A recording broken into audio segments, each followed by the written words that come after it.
राज्यातील गरीब फिरस्ते आणि गरजू लोकांना कमी पैशामध्ये जेवण मिळावं यासाठी महाविकास आघाडीच्या काळामध्ये अवघ्या 10 रुपयात शिवभोजन थाळी ही योजना आणण्यात आलेली होती।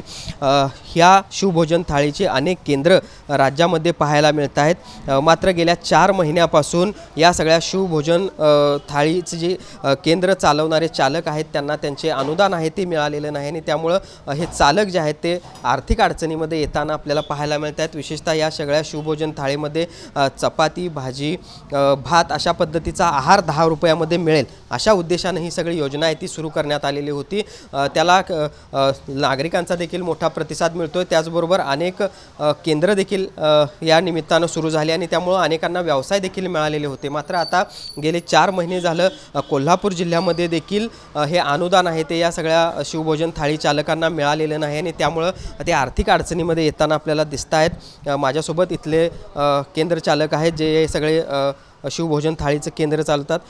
काकी काय सांगाल, किती वर्ष झालं तुम्ही सगळे चालवताय आणि काय परिस्थिती आहे? परिस्थिती म्हणजे आम्ही 2.5 वर्ष झाले हे चालवतोय। पहिले अगोदर काही महिन्यापूर्वी व्यवस्थित येत होते, पण आता गेले 4-5 महिने आमचे बिलच आलेले नाही आहे। आता हे नाही म्हणले तरी आम्हाला 1 लाख 1.5 लाख म्हणजे 1 लाख रुपये तरी खर्च आहे, भाड्याचा आहे, परत कामगार आहेत, त्यांचे म्हणजे सगळ्या अडचणी आहेत।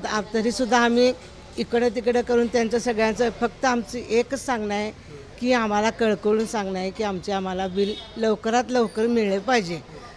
आमच्या एवढंच किती महिने झालं आता बिल आलेलं नाही? 4 महिने झाले, 4-5 महिने। काय अडचणी, बिल आलेलं नाही त्यामुळे काय अडचणी यायला लागल्या? कारण कामगार आहेत किंवा कामगार आहेत, परत माग हे भाड्याचं आहे, त्यांचं भाडं कसं द्यायला लागतं आम्हाला। मग आम्ही कसं चालवायचं, काय चालवायचं हे सुद्धा आम्हाला म्हणजे कळेना। मग आम्ही पण काय इकडं तिकडं घेऊन आम्ही हे सगळं चालवू शकतो, पण किती दिवस चालवणार ना आम्ही? आमचं पण काहीतरी अडचणी आहेत, आमच्या घरच्या अडचणी आहेत सगळे। फक्त सरकारने आमच्याकडे म्हणूनच या सगळ्या शिवभोजन थाळीवरून सभागृहात देखील प्रश्न उपस्थित झालेला आहे आणि त्यामुळे एकूण संभ्रम आता दिसतोय।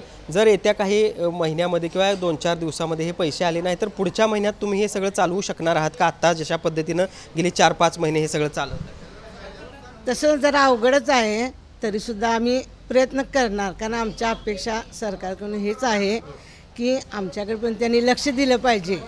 एवढेच आमची त्यांच्याकडे कळकळीने विनंती आहे, कारण का गोरगरिबांसाठी आहेत, त्यामुळं त्यांच्याकडे पण त्यांनी लक्ष दिलं पाहिजे, आमच्याकडे पण त्यांनी लक्ष दिलं पाहिजे।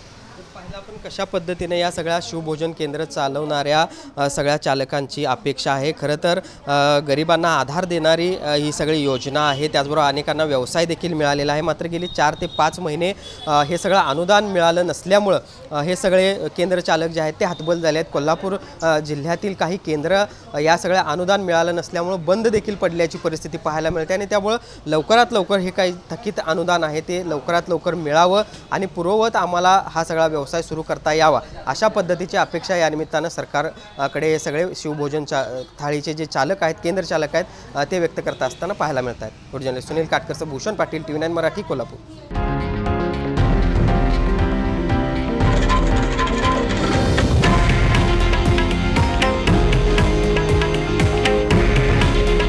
हे आहे देशातील नंबर 1 न्यूज नेटवर्क आणि आपण पाहत आहात TV9 मराठी।